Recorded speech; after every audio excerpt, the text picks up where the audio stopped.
state law currently requires that the following announcement be made at the beginning of every remote hearing as follows. Due to the current public health emergency, City Council committees are currently meeting remotely. We are using Microsoft Teams to make these remote hearings possible.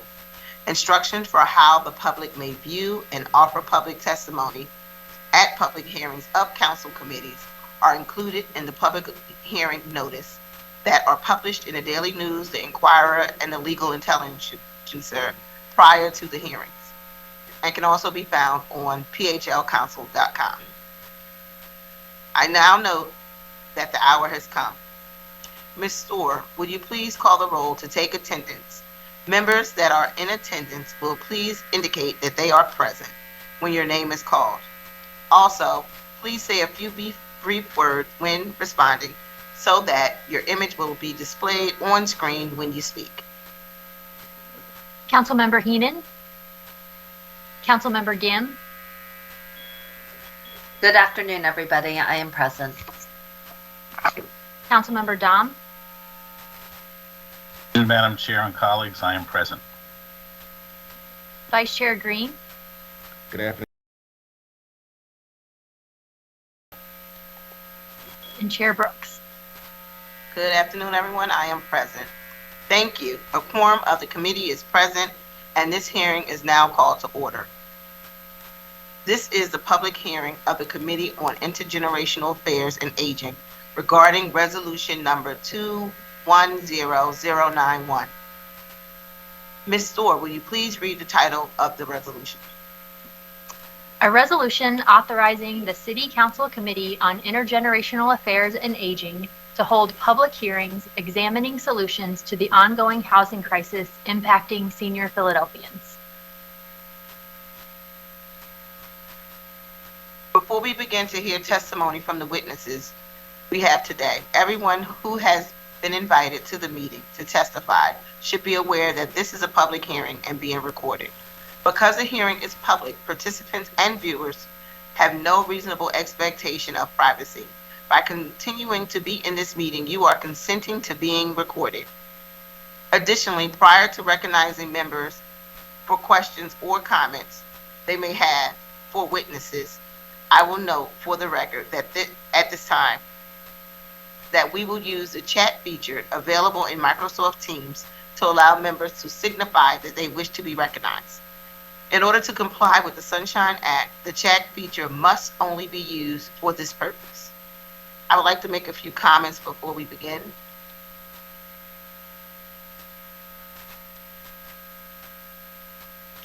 First, I would like to thank you all so much for being here today.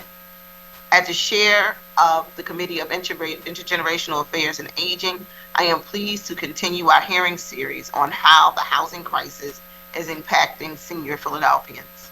My hope for this hearing is that it offers us an opportunity to examine the unique situation of senior renters, many of whom are on the verge of homelessness and displacement, and allow us to evaluate solutions that will ensure stable and affordable housing for every senior in Philadelphia for generations to come.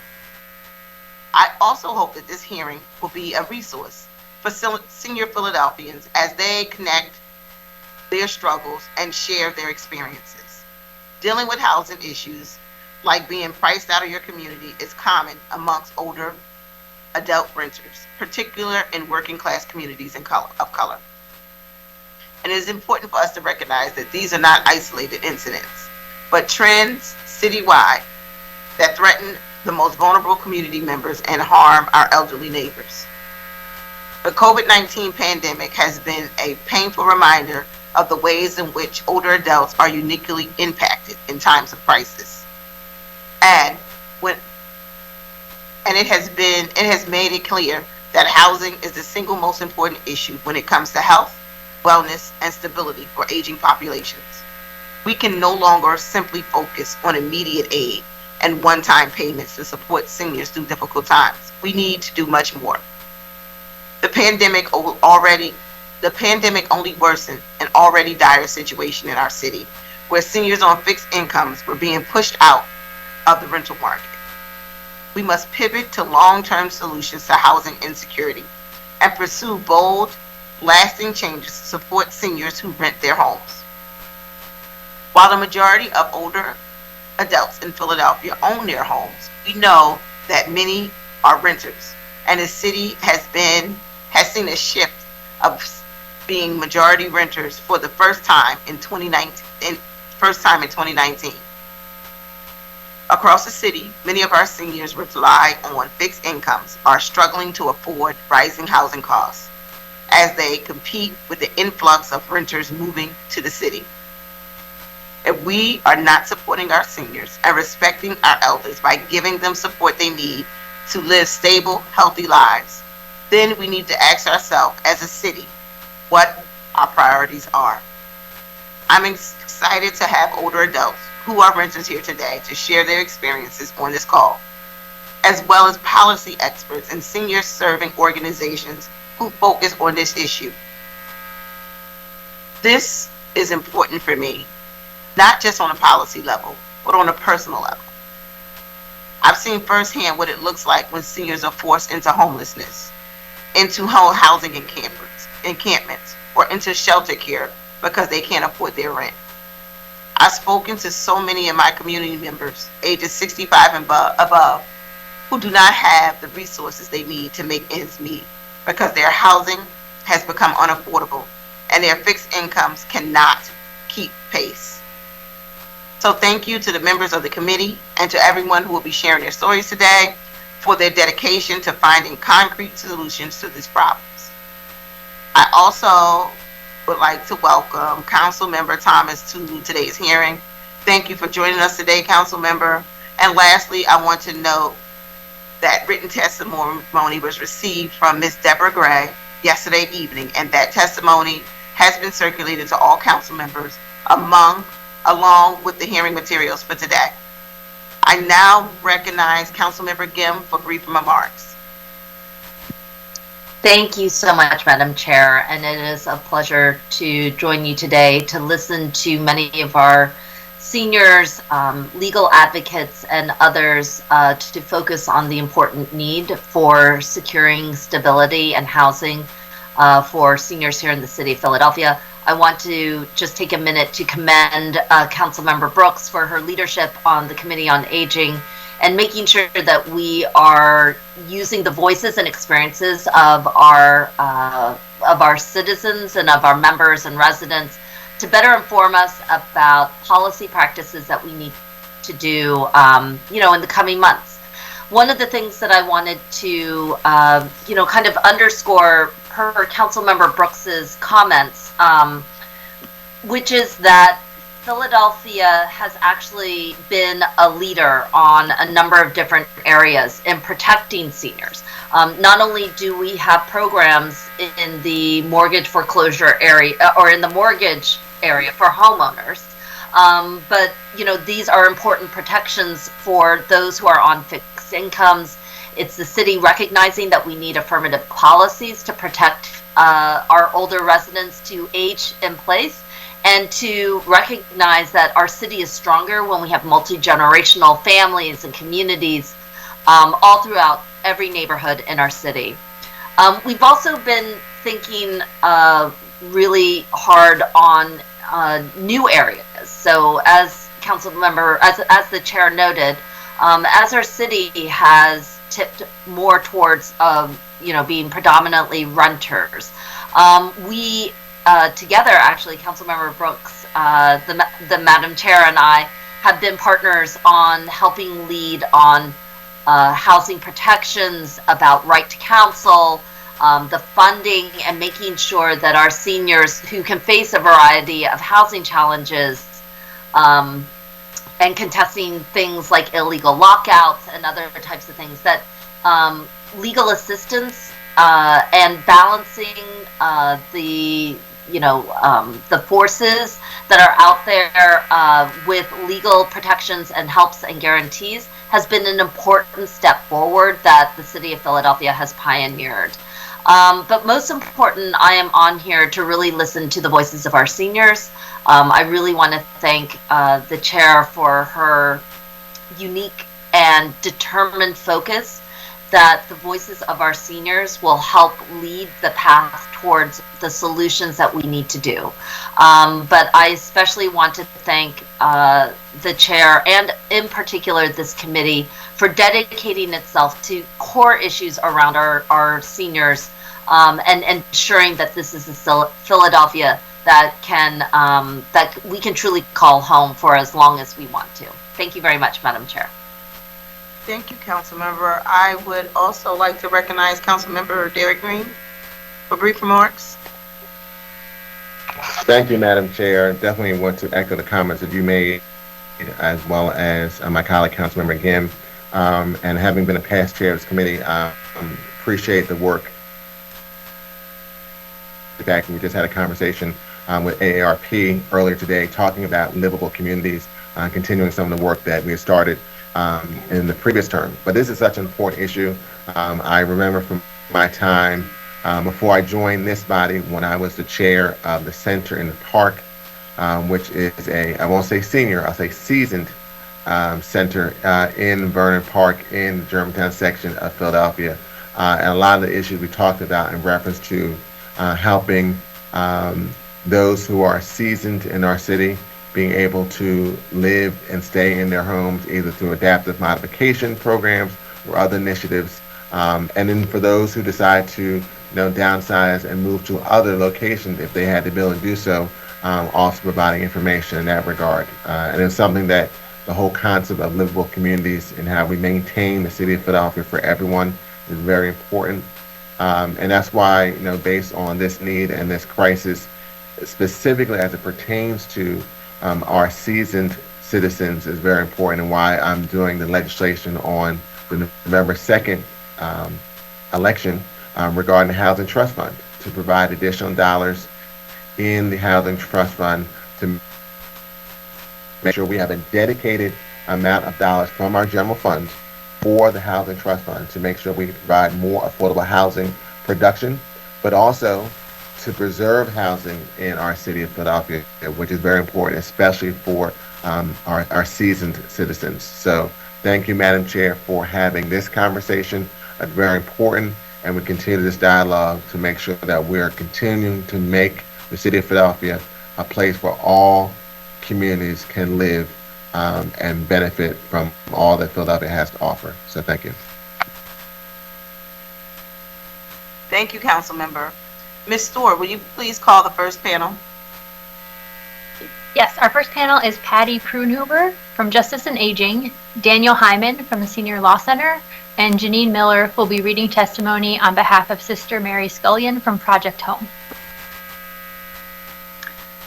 Good afternoon, and thank you to the Council and to Madam Chair for the opportunity to join this informational hearing to examine housing conditions for older Philadelphians and evaluate solutions to ensure stable and affordable housing. My name is Patty Prunhuber. I'm the Senior Housing Attorney at Justice and Aging.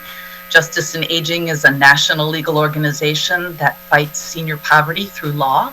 Our housing work focuses on creating housing stability and preventing homelessness among low-income older adults, and especially older Black and Latinx renters and homeowners. I want to start by saying I am truly impressed by the leadership and work of this council to address those historical inequities and the positive measures you've already enacted to ensure housing stability for older Philadelphians while preserving Philadelphia's age, racial, and ethnic diversity. Among others, the tax relief and homeowner modification and repair programs for homeowners, the right to counsel, and the Renters Access Act, and I know that's an incomplete list. But I'm going to focus on the rental assistance program that you have enacted and targeting ongoing rental assistance to low-income renters who are most severely rent burdened is one of the most effective ways to center equity while simultaneously preventing evictions and stabilizing communities. My comments will give some context for this that you already know quite a lot about, and then focus on changes you might want to consider to ensure that your rental assistance program is reaching those older renters most at risk of eviction or displacement, and that you have reduced or eliminated any unnecessary barriers that may hinder uptake, especially for Black, Latinx, and immigrant older renters. So last year, Justice and Aging produced a report, Low-Income Older Adults Face Unaffordable Rents, Driving Housing Instability and Homelessness. And I'm happy to provide a link to that report. And it looked at national data on rent affordability for older renters before the pandemic. And I'm also going to rely on an excellent local report you have from the Pew Charitable Trust, the State of Housing Affordability in Philadelphia. I'm sure many of you are familiar with it. And I'm going to just combine those national and local findings to create a little bit of level setting here. So we know that older adults living on low fixed incomes are at high risk for rent unaffordability. And that in 2018, nationally, more than 1.7 million extremely low income older renter households. Extremely low income is either federal poverty level or 30% of your area median income. So for your city, about $26,000 a year. And that those older renters are spending more than half of their income for rent and utilities. In Pennsylvania as a whole, 57% of extremely low income renters are seniors or people with disabilities. So we know that this is mostly affecting this group. Many older renters are living on low fixed incomes and that they have not kept pace with the rapidly escalating rents, as you have already mentioned. And we also know that older Black and older Latinx renters are more likely to be extremely low income, and they are more likely to be severely rent burdened. And I wonder, Leila, if you could put up the first slide, which is from the Pew report. You may be familiar with it.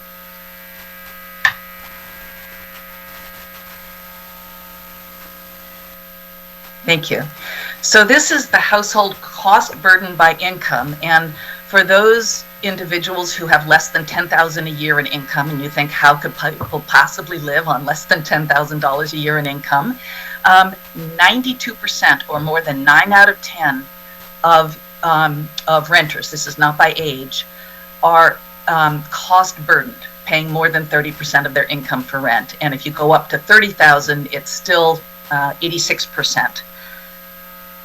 And when you look at this, we know that among the nation's 10 most populous cities, no city has a higher proportion of low-income, cost-burdened households than Philadelphia.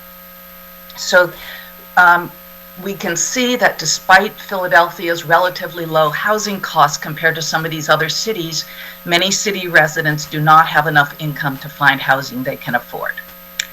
Could you go to the next slide, Leila? And this doesn't fall on everyone equally. As I mentioned, older Latinx and Black renters are more likely to be cost burdened or severely cost burdened. And we see that appears in Philadelphia, that non-Hispanic Black renters are about half are likely to be cost burdened. And this is across all income strata, the whole city, and about 32% of non-Hispanic whites in comparison, and 50% of Hispanics. So we know that there are racial and ethnic disparities, and we see that same disproportionality shows up in the surge in older adult homelessness, where particularly older Black men are most at risk of becoming homeless. And just to give you some context for that, when you look at how much it costs to live in Philadelphia, there's a very good standard used, produced by the Gerontology Institute at University of Massachusetts. It's called the Elder Economic Security Index. And for Philadelphia, when you take into account regional costs for housing, healthcare, food, transportation, and other basic needs. And a single older adult renter in good health would need about $2,159 a month. And that is more than 2.5 times the maximum SSI payment in Pennsylvania, just to give you a sense of how large the gap is. And as several of you have already mentioned, people were severely rent burdened before the pandemic. They fell further behind during COVID. And while the Emergency Rental Assistance Program has averted some of that immediate crisis, it is one-time money and the structural problem still exists going forward. So now I'd like to turn to your rent abatement program. Thanks, Lila. You can stop sharing. And I want to first say, I think it's working, that there are some relatively simple changes you might want to consider to ensure that it reaches those whose ability to maintain their housing is most precarious. And those, I fall into sort of 3 general categories. First, I would ask you to consider converting the rebates at the end of the year to direct monthly payments to the tenant. People living at or below the federal poverty level do not have monthly income that they can pay up front and then get reimbursed at the end of the year. And if you look at who received the rebate, in 2017, 85% of those who received the rental rebate had income of $8,000 annually or less. So you can understand why the gap is so great. Second, create an alternative way to apply other than tax filing. Lowest income renters don't file income taxes. They don't need to, and so would not be familiar with or be able to easily access the rent rebate form. I know that you've done some great work having assistance available by telephone, and that is an excellent way to try to reduce the impact of the tax filing, but many still cannot navigate that. And also for older immigrant renters who do not have a social security number or are fearful of applying through IRS, even if they have an ITIN, it is a significant barrier. And then consider making it available both online and with paper applications at places that seniors frequent. That could be libraries, meal sites, churches, SNAP offices, and health clinics, for example. And the third is to consider increasing the amount of the rental assistance. I know for 2017, the average payment was about $569. That's a significant help, but it doesn't ensure rent affordability, which would be to make sure that somebody's income, that leaves them with sufficient income, or that their rent is affordable, meaning they're paying no more than 30% of their income for rent. And those are 2 standards you might consider using. I want to thank you for holding this hearing, the work that you are doing, which is really incredible, and I'm happy to answer any questions. Thank you. We're going to complete the complete panel, and then we ask that you stay on for a while so we can ask questions at the end of this panel. Great. The next person is Dan Hyman. Are you available? I am, thank you. Thank you. Good afternoon. Thank you for taking the time to address this crucial issue facing our city. My name is Dan Hyman. I'm a staff attorney at Senior Law Center. I'm here today to testify about the challenges senior tenants are facing our city and to propose some solutions this council could adopt to address these issues. At Senior Law Center, we seek justice for older adults. We're the only nonprofit organization in Pennsylvania whose mission is dedicated solely to providing legal services to seniors, one of only a few in the nation.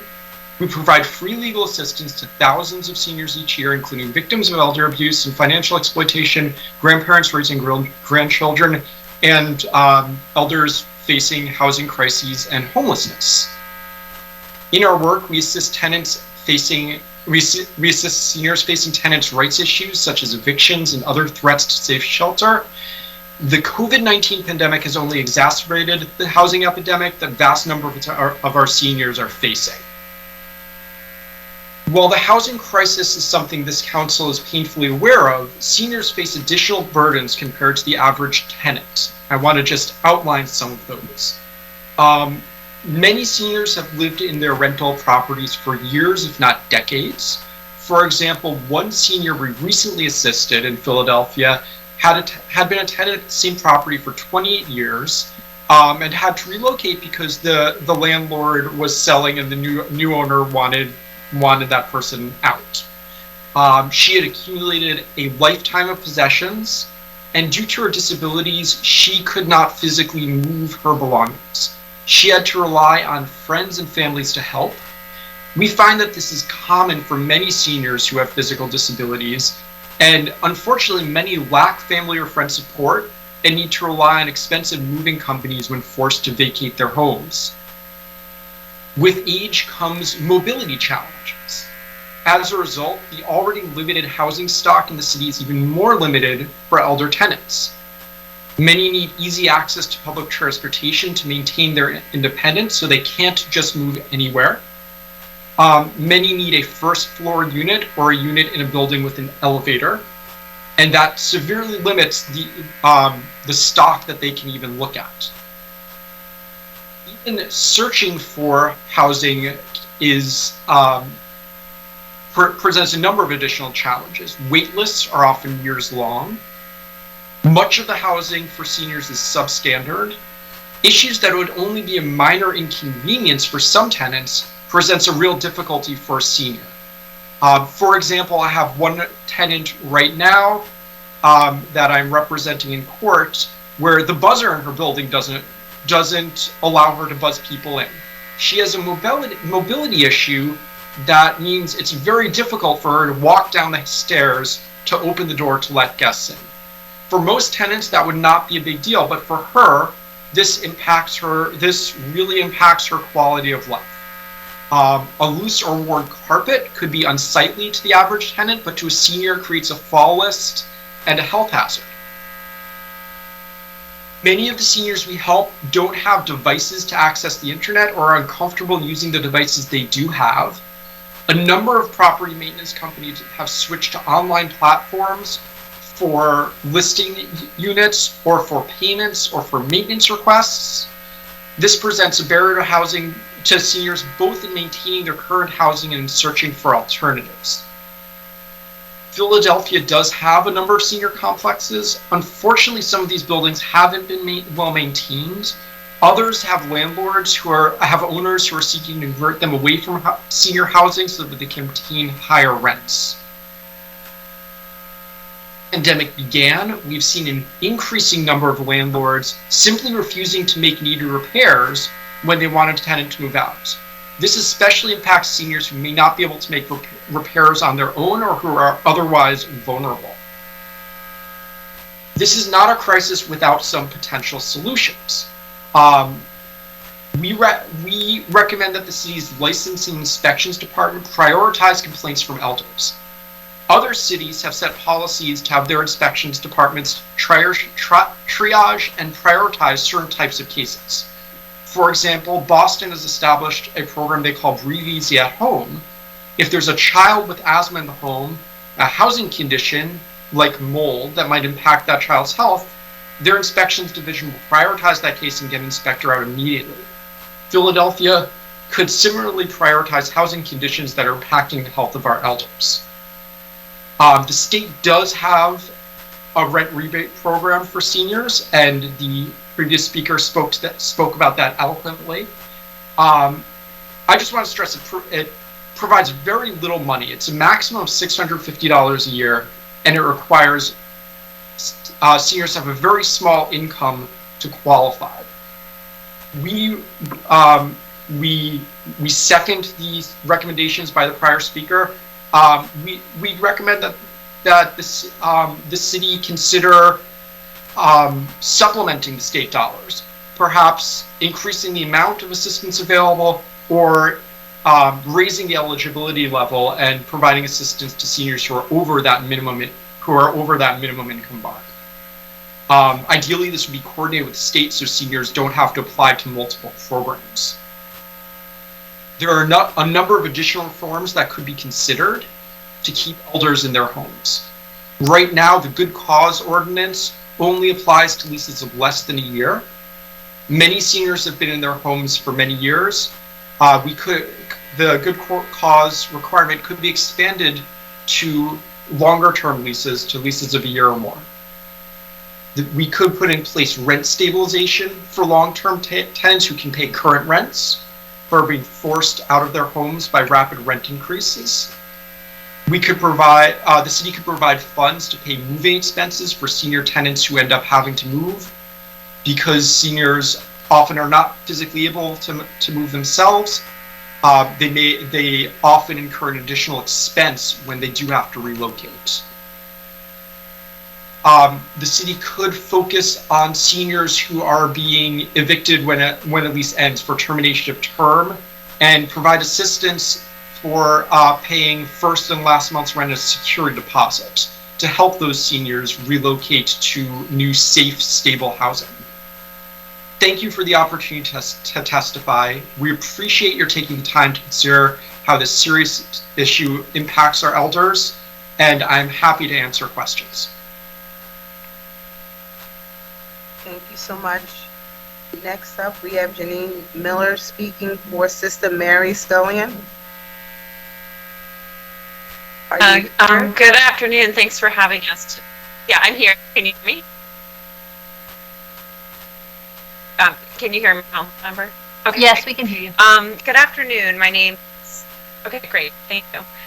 Good afternoon. My name is Janine Miller, and I am the Director of Advocacy and Community Engagement at Project Home, and I'm here this afternoon on behalf of Sister Mary, the Executive Director of Project Home. As most of you know, we're a Philadelphia-based nonprofit that's working with people in the community to break the cycle of homelessness, affordable housing, employment, healthcare, and education. We have just over, or just under 1,000 units of housing that we provide, and with street outreach providers through the Homeless Outreach Coordination Center for the whole city of Philadelphia, and also run the Hub of Hope in the Septicon course.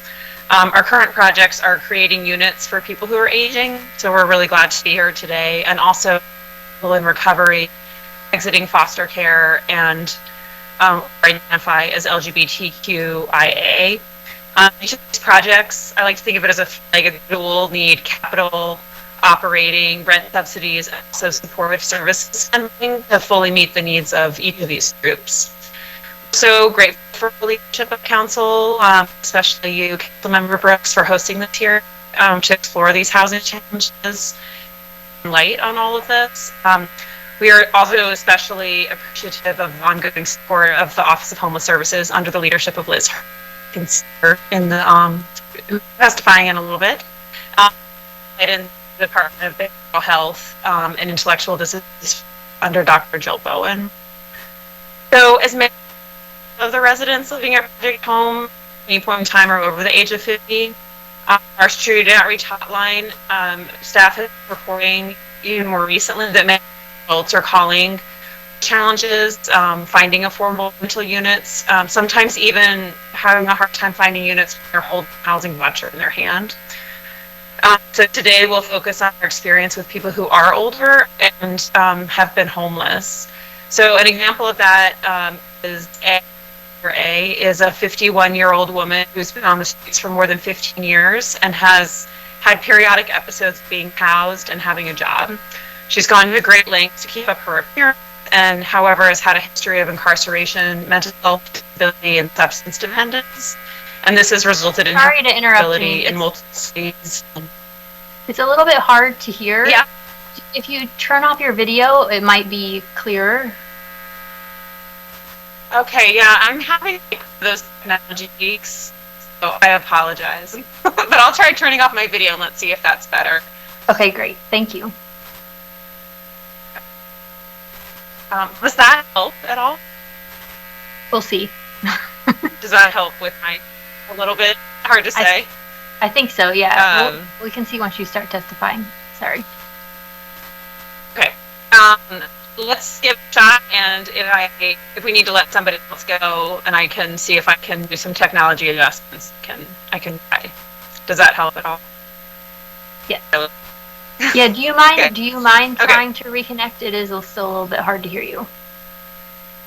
And we can come back to you on the second again. I will Yeah, that sounds great. Let me see what I can do. Thanks, Janine. Okay, thanks. I'm sorry about that. Okay. Thank you. I really appreciate your testimony, Patty. Are you available for questions? I know you have something else to do. We can send along Yes, questions. I could be available for questions now. I hate to break up the order, but I do need to, I'm giving another presentation at the hour. Okay. So one of my first questions, are there examples of other projects that are working to prevent homelessness by providing additional subsidies to cost-burdened seniors? Yeah, there are many at the city level that have been enacted, and I'll just give you one example. Santa Monica in California has a program called Preserving Our Diversity, and it provides cash assistance to low-income, long-term Santa Monica residents age 65 and over. And, you know, there's a lot of question about whether 65 is the right age or whether starting at 55, because often people have a gap until their Social Security or SSI begins. And that's a time when they often are most at risk of losing their housing. But they use 65, and instead of basing it on paying 30% of your income for rent and filling the gap, they fill the gap in a different way. They say, we're going to pay enough towards your rent to achieve an after rent income of $747 for one person and $1,300 for a couple.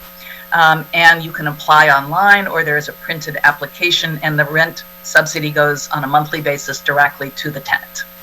So that's one example. There's one in LA, there's several others across the country, and cities are trying. And I think it's important to recognize that rent assistance is an important and effective strategy in combination with a lot of the other ideas that you all have been considering about how to develop long-term affordable housing solutions. But this is a great way to stabilize current older tenants. Thank you. I have another question about direct subsidies. Can you explain further why direct subsidies are a viable solution to addressing the housing crisis impacting older adult renters, and why are direct subsidies the most effective solutions for rent-burdened older tenants of color? Well, it's a great question. You know, I think as we've seen with the Emergency Rental Assistance Program, many landlords are not willing to participate in a government-assisted rental program. And so sending the money directly to the tenant doesn't require landlord participation. And even with source of income anti-discrimination laws, such as the one Philadelphia has, we know that enforcement is uneven at best. So it just eliminates one barrier to participation. I think in addition, we know that keeping people in their homes makes a lot more sense than them having to move, and it's much more cost effective. So if you can provide assistance directly to a tenant, and rather than trying to wait till they become unhoused and then get them relocated and perhaps get a Section 8 voucher attached to them, and perhaps needing additional services at that point, this is a very cost-effective strategy to just put money in people's pockets. Thank you. In terms of utilization, why are we not seeing more eligible individuals utilizing the Pennsylvania rent rebate program? Yeah, I touched on this briefly before. The fact that it's tied to the tax filing and the fact that it is an end-of-year rebate for those who are able to make their unaffordable rent payments up front and then get a refund. And then, as Mr. Hyman pointed out as well, the amount that is given, while a good start, is really not enough to meet the gap between what would make rent affordable and what people are actually having to pay. Many people are paying 90% and more of their income for rent. So I think that's one. And if you look at that data, again, 32,000 renters got a total of about $18 million. And the overwhelming majority of those receiving it had household income of $8,000 or less. So that's a thing that will prevent people from being able to take advantage of an end-of-year rebate. Thank you so much. I have a few questions for Dan, and then I'll open it up to my colleagues. Do you still have a few minutes to stick around? I do, yes. Thank you. Dan, I want to thank you for listing the policy recommendations, because I think that it's a really great idea. I agree that the city could really work to tailor a rent rebate program so that it's helpful for seniors facing rising rents and displacement. And you're right, if there could be a way to utilize rents for seniors who have been in their units for a while but are at risk of facing unreasonable rent increase, I think we should really find a way to do that. My questions are more related to illegal lockouts and the unwillingness to perform repairs. You mentioned that there have been a trend throughout the pandemic of illegal lockouts and landlords being unable to make repairs when they want their tenants to move out. But we have laws to protect against illegal lockouts, and tenants have protections for reasonable repairs, don't they? So yes, there's what's the law on the books and what's the laws on the streets, right? So unfortunately, many tenants don't know that lockouts are illegal without a court order, and many landlords don't know that either. We have noticed that this is primarily happening with smaller landlords with 1 or 2 or 3 units who don't. Our experience has been that honestly, a lot of them simply do not know that that is illegal. We've also seen that oftentimes when people do call the police, the frontline police officers don't know that this is a place where a crime has been committed, and they don't know how to sort of intervene in a way that helps that tenant keep safe, stable, decent housing.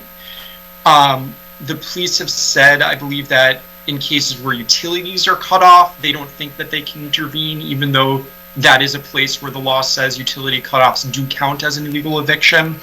The Attorney General's office, the State Attorney General's office, has been very helpful in situations like that.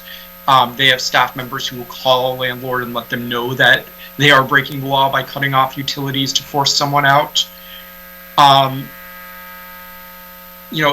unfortunately for a lot of seniors, even if the law says, the law is being broken, there's a $2,000 penalty in place, it's hard for someone to live without heat, because the law isn't necessarily going to, they can file that complaint with the Fair Housing Commission, they can file in court, seek that $2,000 damages.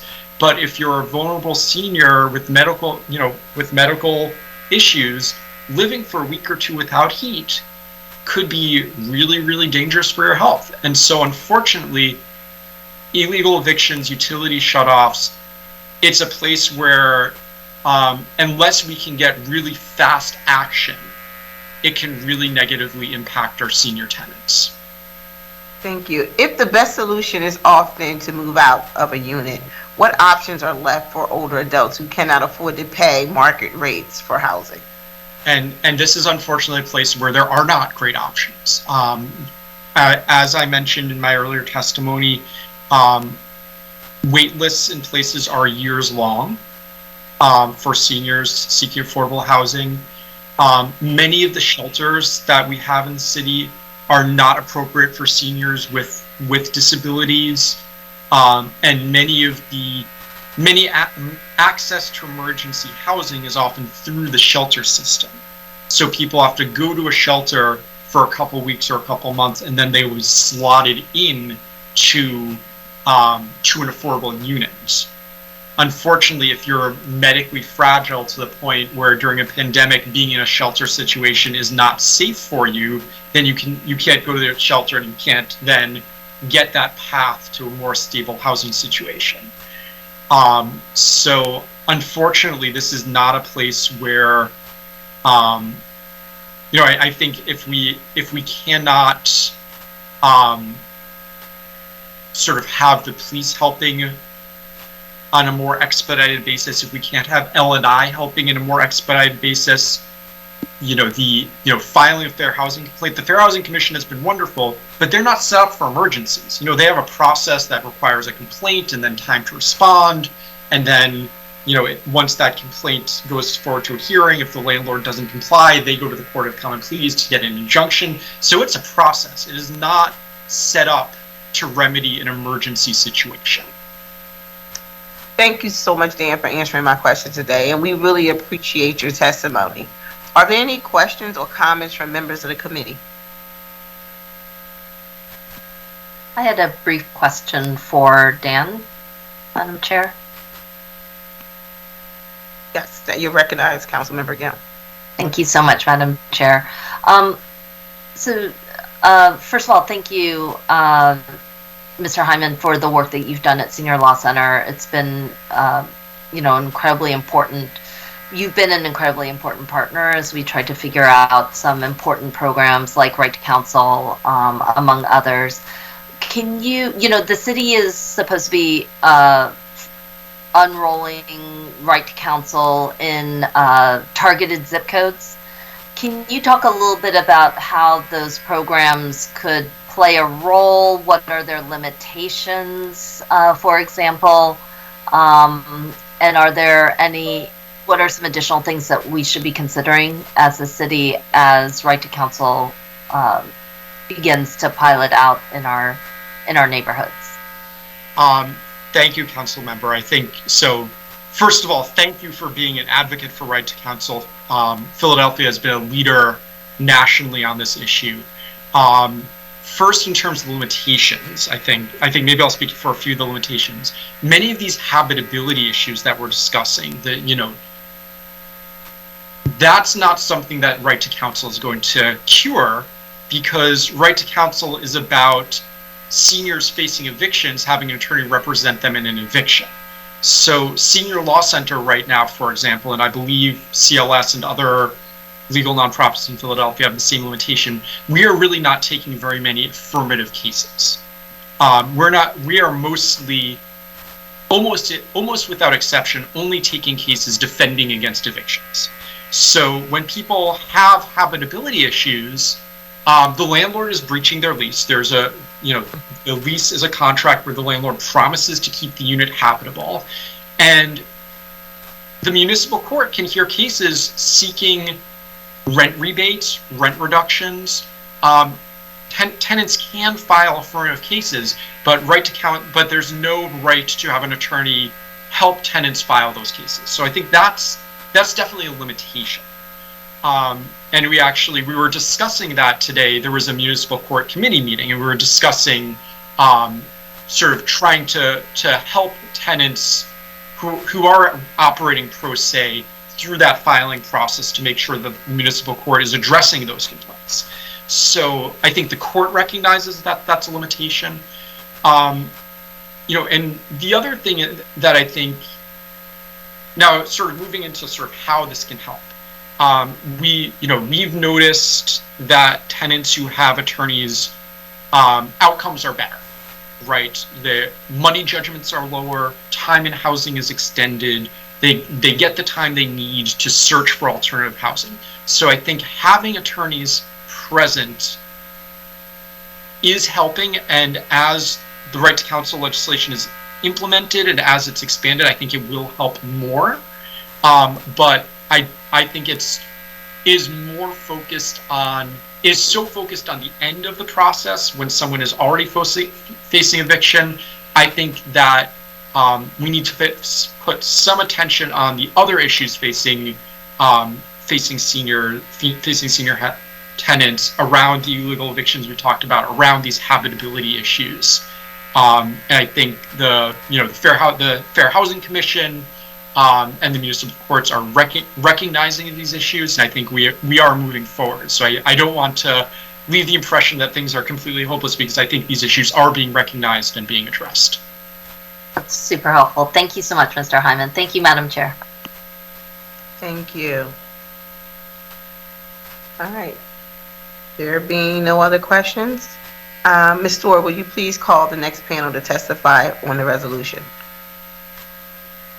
Yes, our second panel is Juliano Hima, Terez Juliana and Janine Miller. Good afternoon. Can you please state your name and proceed with your testimony? My name is Julian Ujima, and good afternoon, council member, and thank you for you taking this time to hear my story.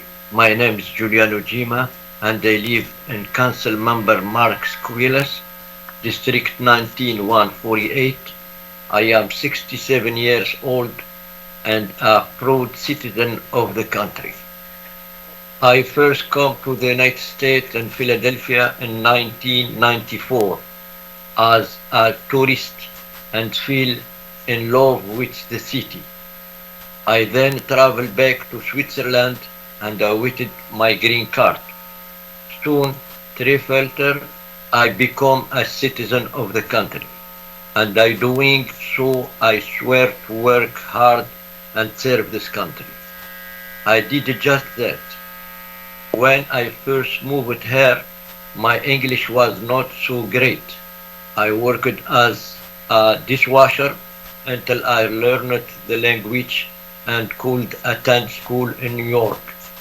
After my education, I worked as security guard until I could save up enough to buy a taxi. I drove my taxi until 2007 when I got into an accident. As a result of this accident, I become disabled and I am now unable to work. I come to you now to share my story because my landlord has been threatening to evict me for no reason. I have no family and nowhere to go. And this issue is one many other seniors within the city are also facing. My monthly income is only $800 a month. My rent is $700. This leaves me with only $100 for utility and other expenses. Always I ask people to help me. Some friends, Italian people, they know my situation. I have been waitlist for disabled senior housing for 4 years now. I have attempted to find alternative housing, but nothing is affordable. All landlords are seeking rent over $800 for 1 bedroom and want healthy security deposit for 3 months. You gotta pay 3 months security deposit, first month and last month. I have no money in saving after my bill each month to be able to provide such large amount. I am scared. I am worried to be in the street. I have no one to help care for me. I am asking this council today to put some love in your heart and to help senior and the city who are facing issues just like me. Help me, help us. Thank you. Thank you so much for sharing your testimony. We hear your concerns, and I hope you stay with us because we would like to be able to help you navigate your situation and find the resources that you need. But thank you for sharing your testimony with us. We need help. We gotta do something for the people. I was serve the country. I was work hard. Now I am disabled. I'm by myself. What I'm gonna do? He harassed me. Come like 7:45 in the morning. Clock my door. You gotta move. You gotta move. It's harassment. And I can't find apartment cheaper. I look at all the 3 months. Ask about. I get 8 months for 20 years. I can't see my family overseas. I can't see my brother, my sister, anybody, because I can save money. 800 a month. What I'm gonna do with this? Pay the rent, stay home. That's it. How? I need help. I was in actually Section 8. They have voucher for senior people to help for half rent. They don't want to help me. I don't know why. They said me, no, you are by yourself. We have family with kids. What do you mean? I need help too. I am person. I am citizen in this country. I have the right to ask for help, but I can't get anything. I can't sleep every day, 3, 4 o'clock in the morning. I can't get something because I am stressed. I think too much. What I'm gonna do if he put me in the street? What I'm gonna stress. Yesterday I see doctor. He told me be careful for your health because you're too much stressed. Because I don't have any other solution. I need help. Who's gonna help me? I go to Social 8 in Snyder. I go to Social 20 and Snyder. I think, they can't do anything. You just let me be patient. We don't have actually we don't have money for pay for the rent, assistant rent money. We gotta be patient. What do you mean? I need help, man. Please, if you can help me, God bless you, because it's too much for me. My staff will stay in touch with you and make sure that we can help you navigate your situation. I chose Thank this you for country because when I was in my country, was my dream to come here, to have better life. I love the people, I love the city. But I was working before. I have my money, I pay my rent, I have my car. Now I have nothing. And I am old. I am old. I need help. I am sorry for that. Thank you so much for taking me. Yeah, we hear you. Store, what was the next name? Our next panelist is Terez Juliana. Hi there. Hello. It's Chair, Council Chair, and Council members. Thank you for allowing me to speak here today. My name is Terez Juliana, and I live in Roxborough. For 35 years, I volunteered with Aid for Friends as a cook, a visitor, and a regional coordinator, bringing home-cooked meals and friendly visits to the homebound and isolated. That work brought me into the homes of close to 100 people, almost all elderly, with varying degrees of disability and poverty. So I've seen a lot. I always said that there was a tragedy behind every door I opened. And the most tragic situation I've encountered in 35 years has been the brothers, and I'm here to tell their story. 6 years ago, I was referred to 2 elderly disabled brothers a few blocks from my home in Roxborough, Joe and Marty, now aged 80 and 75, aka the brothers. Joe is physically disabled and cannot walk. Marty had a traumatic brain injury in his teens, and Joe has looked after his brother for decades. They are estranged from their family. The brothers had rented a rundown row home for years for $535 a month, and were barely getting by on their fixed incomes with no food in the fridge. Well, Aid for Friends took care of the food issue, and I visited them weekly. But in 2017, everything changed. Their landlord died, their home was being sold, and their lease terminated. Eviction proceedings loomed. That's when I stepped in and tried to solve their housing problems, because I could not stand by and watch 2 elderly disabled brothers become homeless. It took some doing, but my dear husband and I found them an apartment for $950 right down the street from us, so I could look after them. We had to co-sign the lease, and we paid a year's rent up front to sweeten the deal. We have paid a portion of their rent and all their utilities for 4 years. This was meant to be a way station until they could get into senior subsidized housing. In 2017, we were told it was a 3-year wait. So Joe got the book from PCA, and he said he applied. Well, he must have made an error and applied to a facility with only a few spaces, because he tells me he is now number 76 on the list. Remember, he is 80 years old.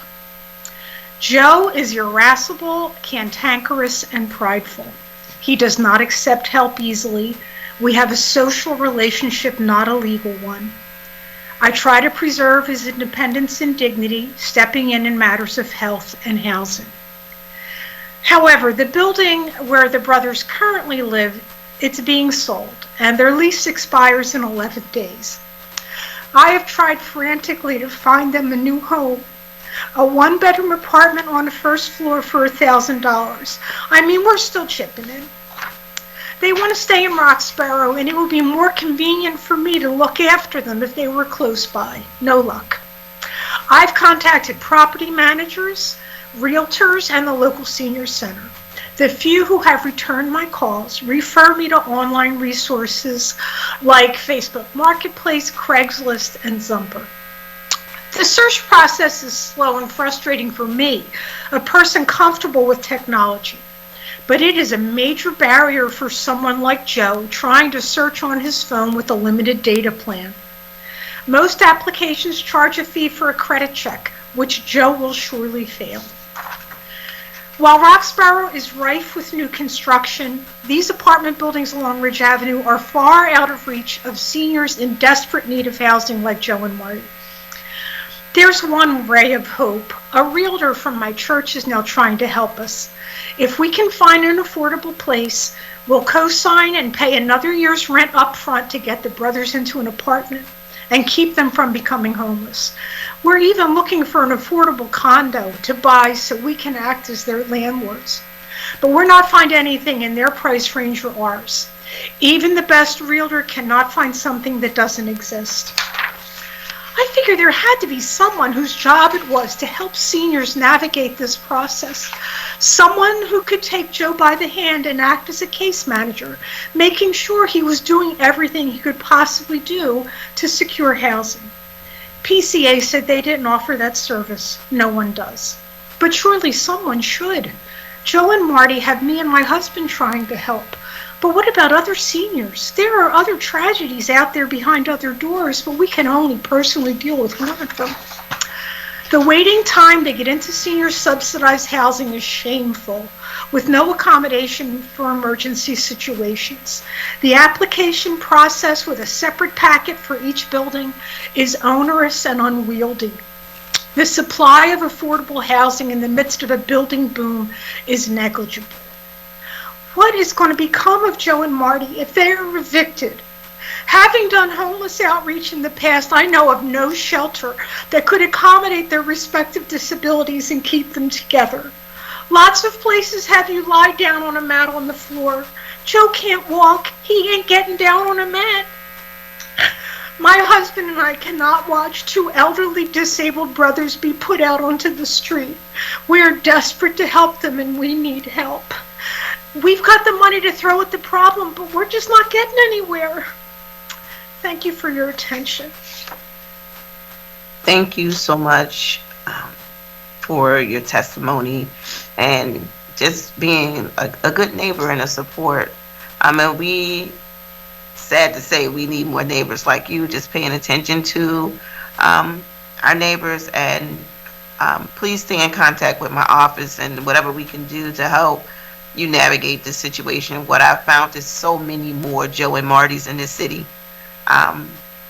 And yeah, I do have a sense of responsibility to make sure we do something to help them. So thank you for your testimony, and let us know how we can help support.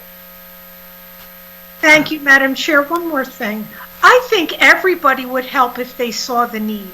I saw the need because it was my volunteer gig to knock on a door and go inside. I think if more people saw need, they would do what they could to help. Thank God, that we're able to help them. But I mean, it's just nuts. Nobody returns our calls. I don't know what that poor gentleman, I don't know what other people do. Anyway, thank you so much, Madam Chair and Council, for listening to my story about Joe and Marty. I do appreciate it. Thank you. I see we have Janine Miller back to read the testimony. Yes, let's try again. I'm feeling hopeful this time. So I was, when my internet crashed, I was telling you a little bit about A, and this feels like the panel that we were meant to be on with the stories that I know are weighing on everybody's heart. She, after her long history of incarceration, mental health, disability, and substance dependence, She was able to come in through a Project Home entry level site and eventually into her own apartment that was also paired with intensive case management services. So she has gone back and forth on and off the streets and has been able to connect with our street outreach staff. She's now back on track and is in a peer specialist program, so helping other people with histories of homelessness and behavioral challenges, and is really using her experience to help other people like her. So across our system, we're really trying to serve more people like A, who can get the housing stability they need and also move into their own places. We're seeing these trends across the country. The population of people 65 or older who've experienced homelessness is estimated to grow from 40,000 to 106,000 by 2030. Our Outreach Coordination Center, which is the hotline that anybody can call to, help somebody who's on the streets. We've noticed more a rise of 35% of total street homelessness with contacts of people who are aged 50 and older. And this number continues to rise all the time. The Office of Homeless Services has forecasted that adults in shelters over the age of 55 will continue to grow. And different studies have shown that the cognitive decline and mobility impairments of somebody who has experienced homelessness is generally, those impacts end up making it so that people are like 20 years older than they actually are. So a person who's homeless that's 50 might actually present with some of the same vulnerabilities that somebody who's actually 70. We see that every day. Many of you have even joined us at Homeless Memorial Day, where we see that people who have experienced homelessness actually die younger. We need these solutions that are targeted towards our aging homeless population, and that means housing and supports that are appropriate to both the physical and behavioral health needs. Dennis Culhane, Dr. Dennis Culhane, who I recommend as a very strong resource for us to pull into this conversation more intensely, he notes that caring for this elderly group in homelessness is going to cost about $5 billion a year, and that's not just for healthcare and shelter. That's just for healthcare and shelter, not just housing. We see that as important as it is for building new housing options, and these stories today show us that we also need the resources for services as well. And we see that being healthcare, education, employment, recovery, supports for people who are LGBTQI, supports for people who are aging, and older adults specifically need more around medication monitoring, meal services, on-site clinical support, and access to higher levels of care. This process can start with some entry-level housing with supports for people who are in recovery and people who are medically fragile, especially our seniors. And we hope that that can be delivered through funded partnerships with providers of aging-related services. More broadly, and I know we've been in conversations with many of your offices around our broader needs of recovery, working with young adults who are LGBTQI and also aging. And we do hope that Council will support prioritizing resources for recovery-focused housing options so that people have the option to live in community with others who are similarly focused on that path of recovery. And we've noticed this even with seniors, that when people have recovery places where people are not alone and can be in community together, it makes a big difference for some people in our community. We also want to ensure that access to housing and services is designed to meet the needs of people who are Black, Indigenous, and people of color, and to correct the systemic racism that disproportionately leaves BIPOC people without appropriate recovery, healthcare, education, employment services, and certainly without access to permanent housing. Council has taken great leadership around expanding funding with the Neighborhood Preservation Initiative and other increased federal resources, and we're grateful for those. We'd like to see some of those resources continue to be made available for people who are homeless and aging. So in conclusion, I just really want to say that we do need a services strategy that's targeted towards older Philadelphians to help leverage the capital and operating expenses that will help people stay housed. We understand that, Council, coming out of this pandemic, we want to make sure that there are the services and the housing to support people who have these aging population with more medical needs. And if we can be of any assistance in crafting these strategies, we'd like to be. And we really want to work with you all to fulfill our vision that none of us are home until all of us are home. Thank you so much for thank you so much for sharing your comments on the behalf of Project Home. My team and I just recently visited residents at Project Home, and we were thrilled to see folks receive stable housing, as well as enjoy, like, just being able to being a part of their story, and just the joy that so many residents there felt in having their own place to call home. We had a tour, and the gentleman that gave us a tour, he just was so excited about his ability to care for the plants that he had, and he cared for all the plants around the whole facility, as well as, having his own kitchen. And he talked about being there a few months, but just last year, this time, he didn't have any clothes, and now he has a place to hang clothes, and more than enough in his terms compared to what he had before. And that story is what we want to see and want other folks to be able to share. And yeah, thank you for the work that you guys are doing over at Project Home. And we look forward to continue to work with you. Are there any questions or comments from the members of the committee? Madam Chair, I wanted to, could I be recognized? Yes. I would like to recognize Councilmember Gim. Thank you so much, Madam Chair. First of all, I just want to thank the previous speakers who really just spoke about their experiences. I know how hard it is to be able to come up in the public, to be able to have to tell these deeply personal stories, and a reminder, of course, that this moment in the life is not the defining one. It's actually a long story of history and engagement with our city, a lifetime of memories that we want to hold on to. So I want to first acknowledge and thank those members who are, I think it was Mr. Hema and Ms. Juliana, who are talking about Philadelphians, who have just a long history in our city. We absolutely heard you. I know that's why the chair has been doing a series on this very issue. It's why, as not only Philadelphia but across the nation, we see skyrocketing rent rates. We have to take, we have to recognize that we're not passive bystanders. While markets kind of spin out of control, and many of our most important holders of our history, of tradition, of family, are made vulnerable or left behind or out of that.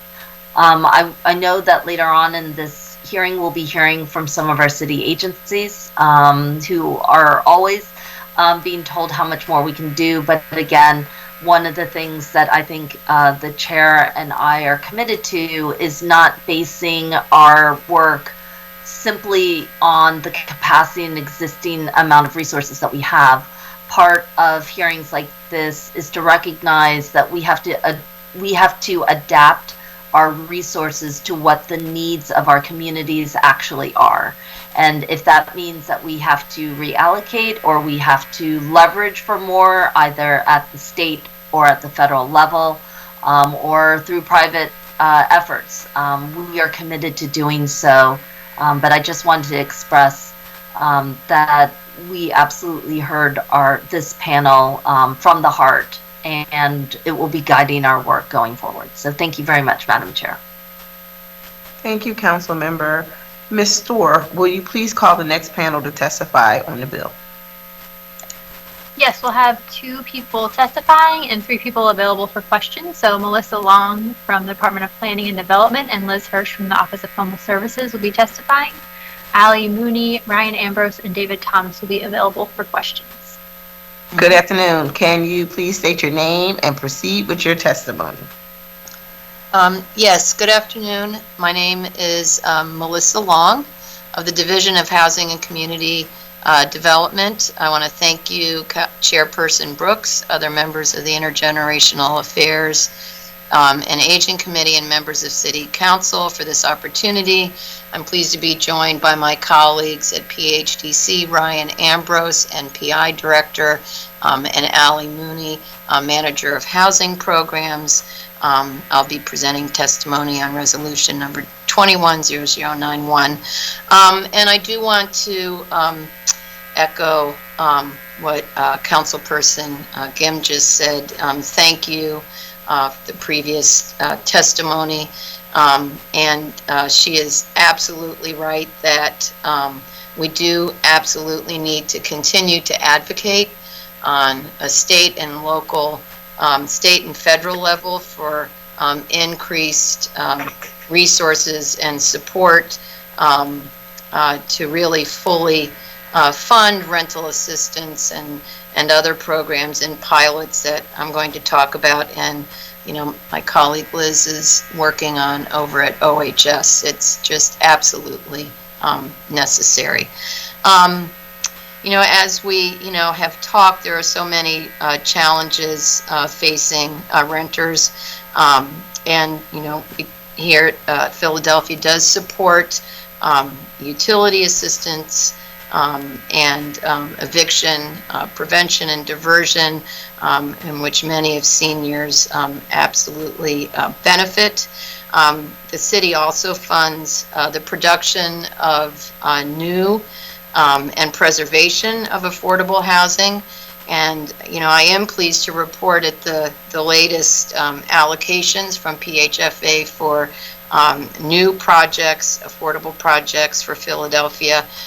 We were awarded 9. The city supported 9 of the 14 that 13 that recently received awards. And I am happy to report, although it's still never enough, that all 5 of the new production senior projects that we sent up were funded, and the one preservation of multifamily rental housing was also funding. So a total of 6 of the 9 projects that we sent up are benefiting seniors for a total of 324 units. And I also want to thank City Council for recently approving the $100 million bond issue to support the Neighborhood Preservation Initiative.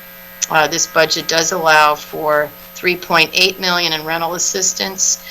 These funds will support both shallow rent programs and a pilot program providing direct rental assistance. As previously discussed in Philadelphia, renters over 60, 54% are cost burden, paying more than 30% of their income for housing, and additionally 33% are extremely cost burden, paying more than 50%. And so while these low-income renters can pay some via the cost burden, they can't pay all. And so shallow rent subsidies help make up the difference between the cost of rent and what the tenant can afford. It is a cost-effective way of keeping tenants in their home. And while our program doesn't specifically target seniors, seniors will be among those who benefit. I'm also pleased to talk about a direct cash assistance program that we're looking to pilot. The idea here in Philadelphia, the idea is that immediate needs of low-income households vary month to month. 1 month it may be rent, another month it utilities, and another month it may be food. Direct assistance enables the recipient to apply for assistance to the most emergent and need at the moment. And again, this pilot that we're working on and looking to launch over the next, hopefully, in 2022, while not targeted at seniors, seniors will benefit. And thank you, and I'm happy to answer any questions. Thank you. We'll have questions at the end of the panel. Next, can you state your name and proceed with your testimony?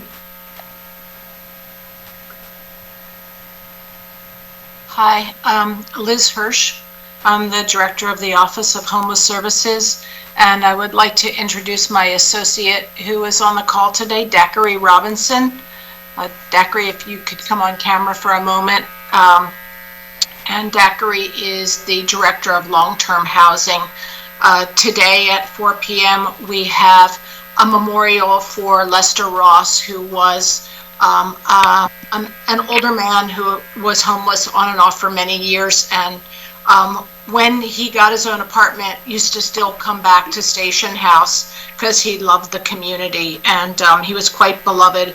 So in his honor, at 4 o'clock, one day at a time, and Self-Incorporated have organized a memorial and a service fair to honor his legacy. So Daiquiri is here with me. I feel very emotional having listened to all of this testimony because people, nobody should experience homelessness, but especially as we get older and our bodies aren't what they used to be. The idea of being homeless, or even frankly living in a homeless shelter. We don't have people sleep on the floor anymore. We've made a lot of progress on the quality of our shelters. Now and then, if it's 0 degrees out, we might throw some mats down on a church floor. But by and large, people are able to sleep in beds or on cots in shelters. But I think Janine really talked about the challenges facing people who are experiencing homelessness as they get older, and homeless shelters are not the right place for people to age with dignity and safely. We are not equipped to do medication management. We're not equipped to do the range of nutritionally balanced meals. We don't have the staff ratios to meet their needs, and it's heart-wrenching to be in that situation. I mean, shelters are a matter of life and death, and we have to have them in the absence of affordable housing. But I think we can all agree that it's even the best shelters, and many of our shelters are very caring places, are not the right place for people to age. I want to talk briefly about 2 things that we are doing that have been very successful, are very successful. They're relatively small, and as we've talked about, these are some promising approaches that really do make a difference in people's lives. The first one is that last year, when the pandemic hit, we changed our prioritization for housing, and we prioritized people 65 and older who are most vulnerable to COVID and those with chronic underlying conditions. And we created, as you know, the COVID prevention spaces, which continue to operate today. And we added single room occupancies, which give people a chance to live in their own rooms. What we found with a lot of our older adults who are coming in, especially those coming in from the street, and we've had people as old as 95. We had one person who was 85. She was sleeping on the carousel at the airport, if you can imagine. But what we found is that it's sometimes a process for them to go into their own apartment, and that they don't want to share information about their income. They don't trust people, probably with good reason. They may not have ID. And so the non-congregate sites where people have their own room give us time to work with them on their physical health, on their behavioral health. They're all stressed out and traumatized from their experiences, and to help gather all the documents so that they can move into a place. And our single room occupancies, I know this isn't like a popular thing these days, but they've really been working for some people who like having a little community, and they like having their own room, but they get 3 meals a day, and somebody is there to love them and care for them and build community until they can get into their apartment. But thanks to the prioritization that we set, as of today, 200 people who are 65 and older have moved into their own apartments.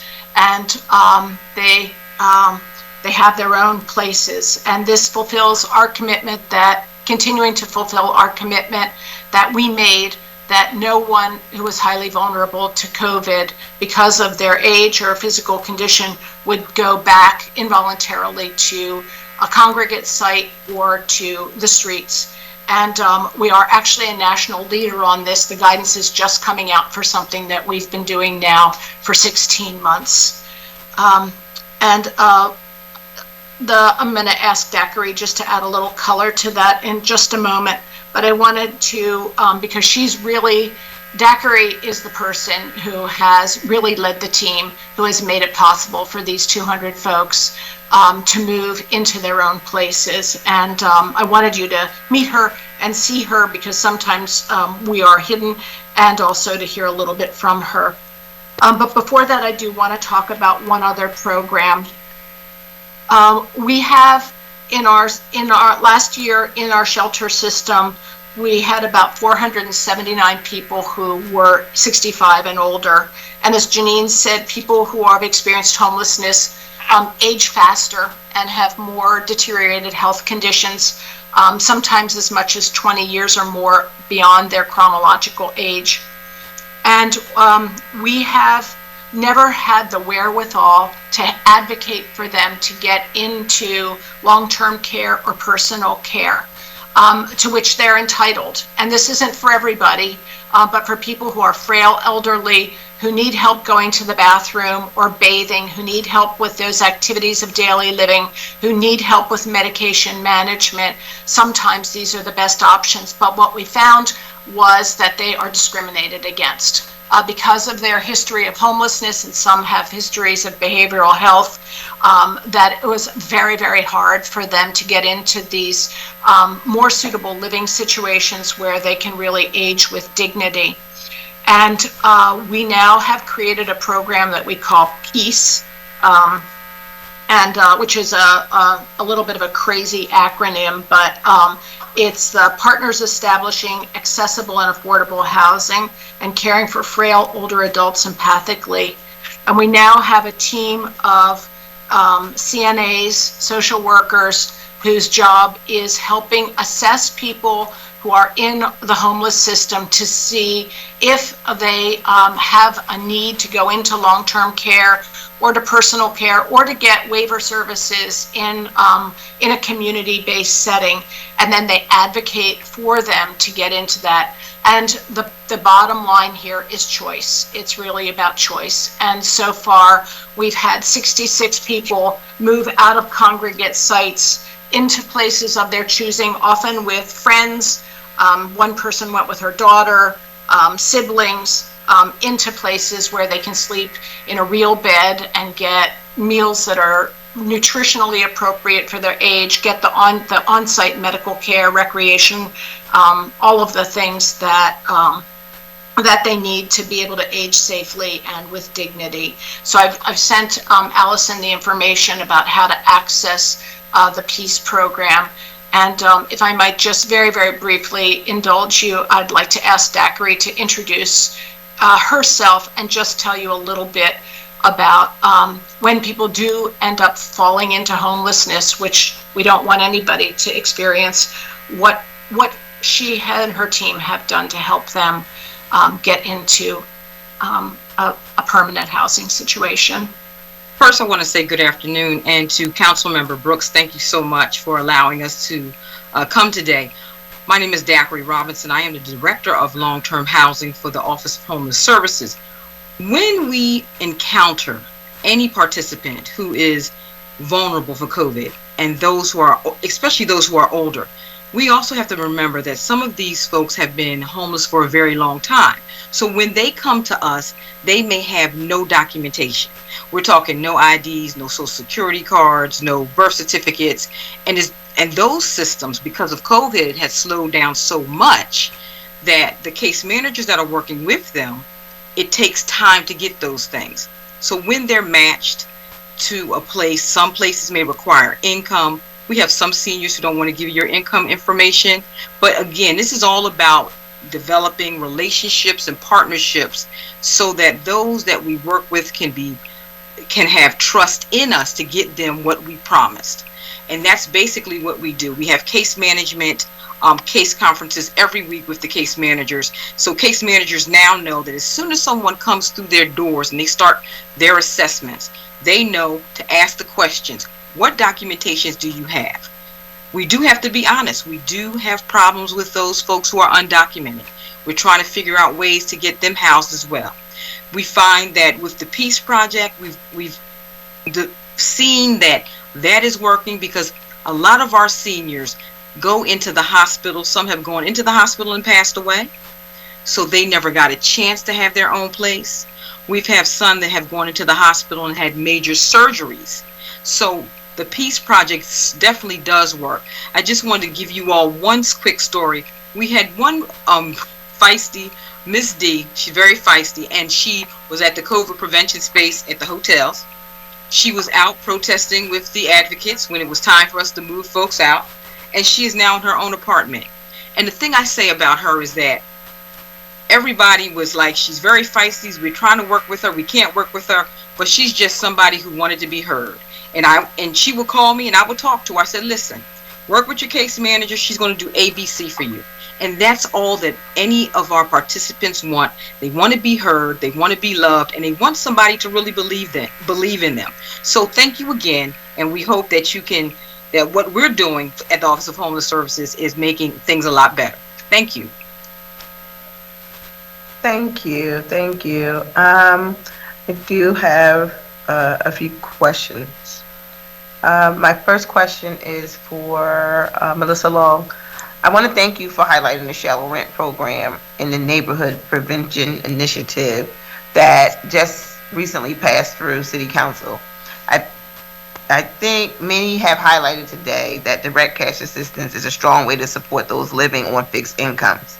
How can seniors and advocates who are listening in this hearing today apply for that program? And when do you believe those funds will be available for eligible applicants? Okay.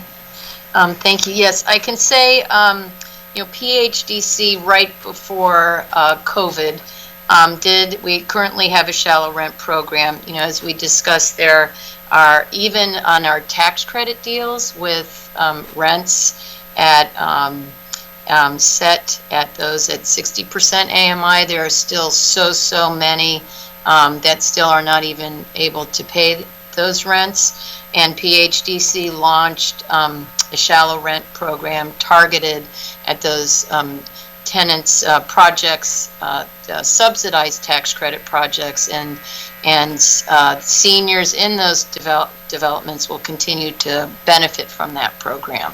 I think what we were working on in February, March, when COVID hit, was developing a shallow rent program targeted at affordable units that are not receiving city subsidy, naturally occurring affordable housing. And we've just started going back to that to relaunch that program, and working out the details. And I can say, certainly big kudos to my colleagues at PHDC.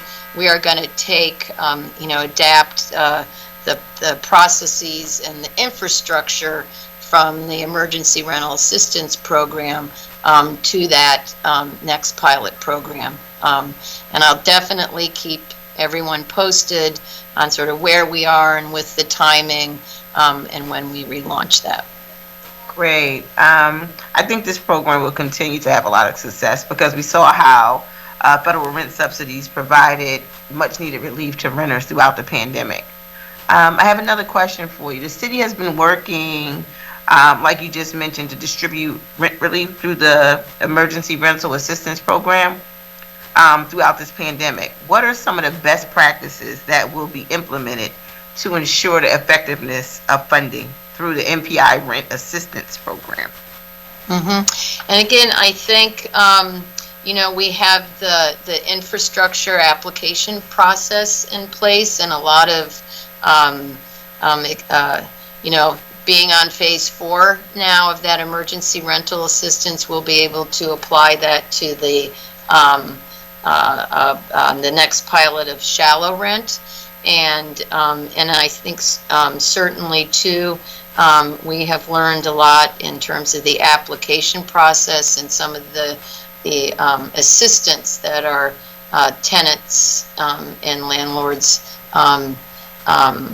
need, and how we can mobilize our network of housing counseling agencies, and certainly NACS. Big shout out to those partners for assisting tenants and landlords to ensuring that they, have complete applications and are getting, all of the assistance that they can. So taking those best practices definitely will be incredibly helpful. Thank you. Thank you so much for that. My next questions are for either Liz Hirsch or Dacre Robinson. Nice to meet you, Ms. Robinson. I want to speak about the emergency housing vouchers forthcoming that are part of the American Rescue Plan, the Federal Recovery Plan. How will this program benefit vulnerable older adults who are homeless find long-term stable rental housing? Great question. We're thrilled that the city of Philadelphia got 863 vouchers that are for people experiencing homelessness. Not that the PHA waiting list isn't critical, but it's great to have these vouchers. So our older adults are certainly a priority population, and just in the process that Dacre described, we will be matching folks to these vouchers. So it adds to the supply of affordable rentals. And as you know, they are tenant-based, so people can use them to go wherever they want that will accept them and find their own units.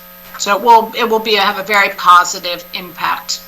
We will continue to help people move out of the COVID prevention spaces and into long-term housing. Thank you for sharing that information, and I hope that we can continue to work together to find stable rental housing for our vulnerable seniors. Thank you and your team for joining us for this hearing today. And thank you for your dedication and advocacy on this issue. It means a lot to us as we're implementing, to know that there are fighters on the outside trying to solve the problems at the big pictures. Thank you. Are there any questions or comments from members of the committee?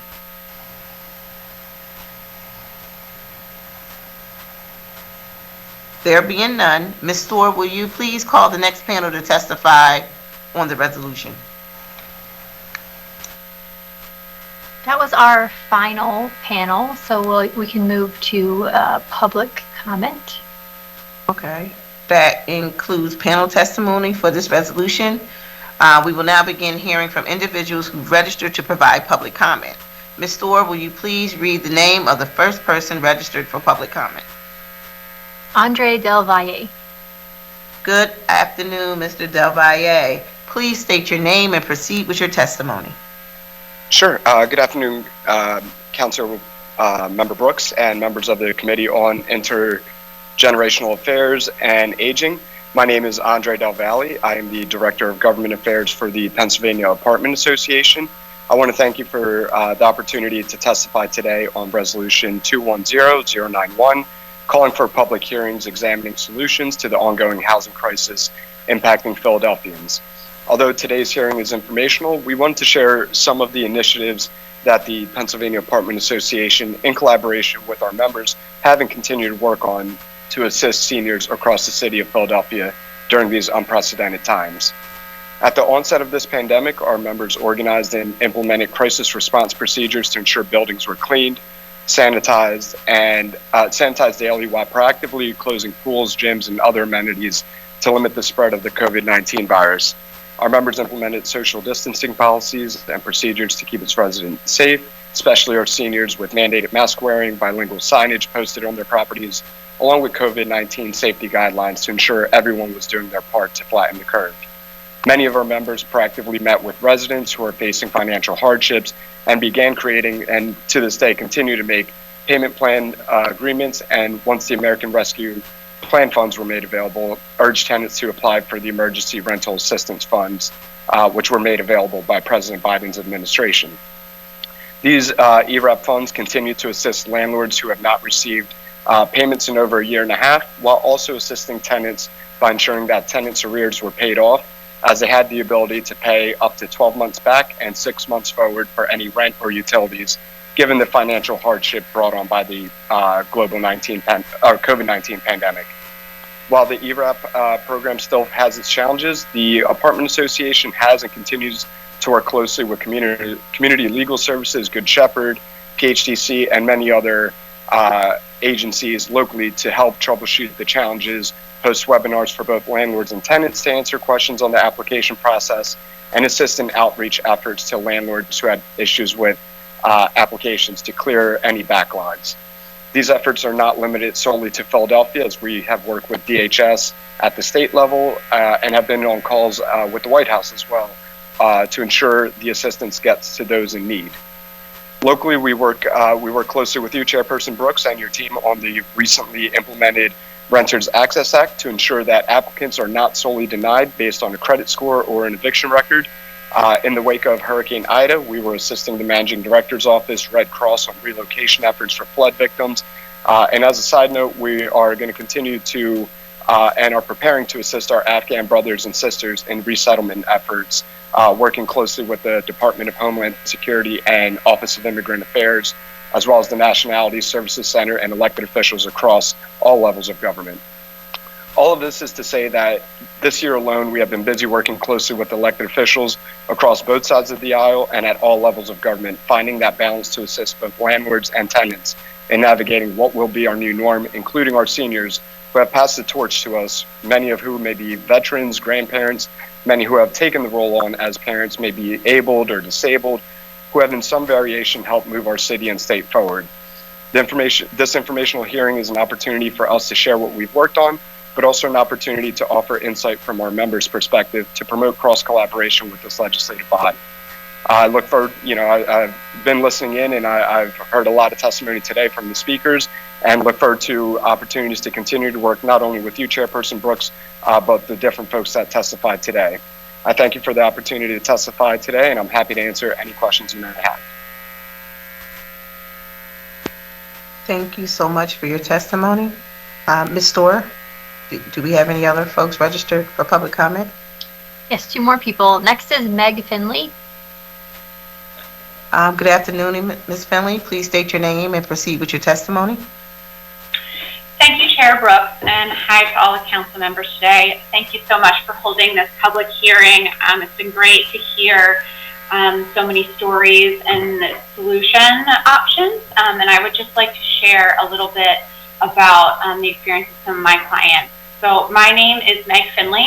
I'm the Director of Senior Services and Nutrition Programs at Lutheran Settlement House. We're a multi-service nonprofit in Fishtown.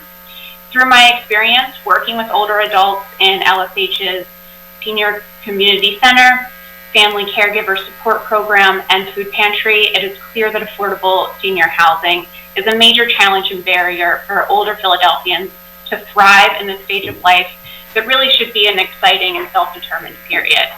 I would like to share some of the most common challenges that we see here at LSH with some of our members and other clients. So as you all know, older adults are at higher risk of being housing insecure, with nearly half of older Philadelphians with an income of less than $24,000 a year. 82% of LSH's Senior Community Center members have a low income, and many of our members have lived in this neighborhood their entire lives and wish to stay in their homes and in their neighborhood as they age. As we support our members, housing is a consistent and challenging problem, whether they wish to stay in their home or as they need or want to change living situations altogether. We expect that this will only increase in the coming years as we continue to serve more and more baby boomers. Those looking for affordable housing have to jump through hoops to apply and then are placed on years-long wait lists. Many times, folks do not have the time to wait for housing. They may be changing housing because of medical problems, financial challenges, a loss of a family member or caregiver that has spurred their need to move. And when this happens, you don't want to also lose your community where you feel safe and at home and where your friends are. And this was the case for one of our clients in this past year. Her name is Sarah. She's an 83-year-old lifelong Philadelphian, and she came to LSH seeking food, for one, but also support in finding housing as she became homeless. Her friend who she was staying with could no longer house her. And so she was looking for housing in either the Germantown or Fishtown neighborhoods. It was particularly challenging because it was during COVID-19 stay-at-home orders, so just getting services in general was very challenging for her. She really wanted to stay in Germantown or Fishtown because these are both places that she had lived previously and had support networks with friends and family nearby. But she could only afford $300 for her rent. And there were long wait lists, of course, for affordable senior housing in those neighborhoods and across the city, but those in particular are what we were looking at for her. Sarah had previously experienced homelessness, and she had lived in shelters before where she had not some such great experiences all of the time. So she preferred to ride the rails, as she said, so she spent most of her time on the Market Frankford line. She also has diabetes, and with the lack of home-prepared nutritious foods for herself, struggled to keep that in check. A few months ago, Sarah ended up in the hospital, where eventually she was admitted into a nursing home. This is not how we should have to attain a roof over our heads. It was really challenging for her to lose that independence, but she does have, the medical support she needs now. But the moral of the story is we just need more affordable housing. This is a big part of it. And for those older Philadelphians who want to stay in their home, whether they rent or own, there are other barriers that we see a lot. So the cost of home modification is oftentimes not planned, and the need occurs suddenly. Again, wait lists can be prohibitive and negate the service itself, and accidents can happen while waiting for these modifications. So we need to increase the availability of assistance for home modification and the speed for which these modifications could be made. Many older Philadelphians will need a caregiver at some point. Through LSH's work with family caregivers, we know that the stress of caregiving is a challenge and can impact the health of not only the caregiver themselves, but the person they are caring for. Caregivers oftentimes have multiple jobs to support themselves and their loved ones, since stipends and pay is low. And this isn't only a challenge for family caregivers who struggle to support themselves, but also professional caregivers or home aides have low wages, high turnover, and little support, despite the caregiving being such a physically and mentally draining job. Quality caregiving support can reduce medical emergencies and keep older adults healthier and in their homes longer. So we need to increase pay and support for caregivers to address this problem as well. And finally, increased social supports and community support, such as those provided at senior community centers like the one here at LSH, allows for older adults to stay in their homes longer by staying active. They have support from others in their community. They tend to have fewer medical emergencies, are less stressed, and report more positive indicators of mental and emotional health. So we need to provide social and community support and services within the neighborhoods where our seniors are living. And of course, so for those reasons, I'm just so happy that we get to talk about these things here. So thank you for hosting this. I hope that we continue to figure out together how we can increase affordable housing. And for those who want to stay in their homes, how we can address more affordable and speedy home modification, increasing caregiver supports and pay, and strengthening the community and social support. Thank you so much. Thank you so much for your testimony. The next person, can you state your name for the record and begin your testimony? The last person signed up for public comment is Valda Brannison. Okay, thank you, and good afternoon. My name is Valda Brannison, and I would like to say thank you to Chairman Brooks, Vice Chair Green, and the members of the Committee on the Intergenerational Affairs and Aging. I am here as a volunteer with AARP, and I'm also happy to say that I was born and raised in Philadelphia. I'm also a homeowner in the Cobbs Creek Park area, and I'm here to testify and support the resolution 210091. Philadelphia has long been recognized as far as the importance of thriving as an age-friendly, livable city for all. And as noted in AARP's 2020 Livable Communities Action Plan, Philadelphia, an age-friendly, livable city for all, the commitment to make this great city an even better place for its nearly 280,000 residents who are 60 years and older, who represent 19% of the total population, is both admirable and achievable. I sincerely thank the committee and its members in particular for their efforts to continually work together with AARP to make Philadelphia a good place for growing up as well as growing older. We know that one of Philadelphia's greatest challenges has been looking at how to revitalize our existing housing. And currently, Philadelphia has approximately the same percentage of renters, which is about 51%, as homeowners, which comes to approximately 49%, which is a problem we have been helping to address for years. And although progress is being made in this area, the lack of affordable housing, the rise in tax assessments, and the need for a home modification to facilitate aging in place remain major issues in our community. The resolution of the 210091 was introduced by Council Member Brooks, and I just want to say thank you,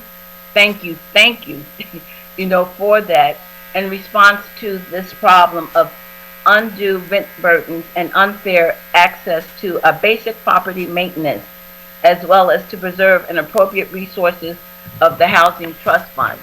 And as we all know, that Philadelphia is one of the largest cities with a high cost burden population. Additionally, according to the PEW's 2019 Philadelphia Resident Survey, 43% of the respondents could not afford to undertake any significant repairs or improvements to their home in the last 2 years.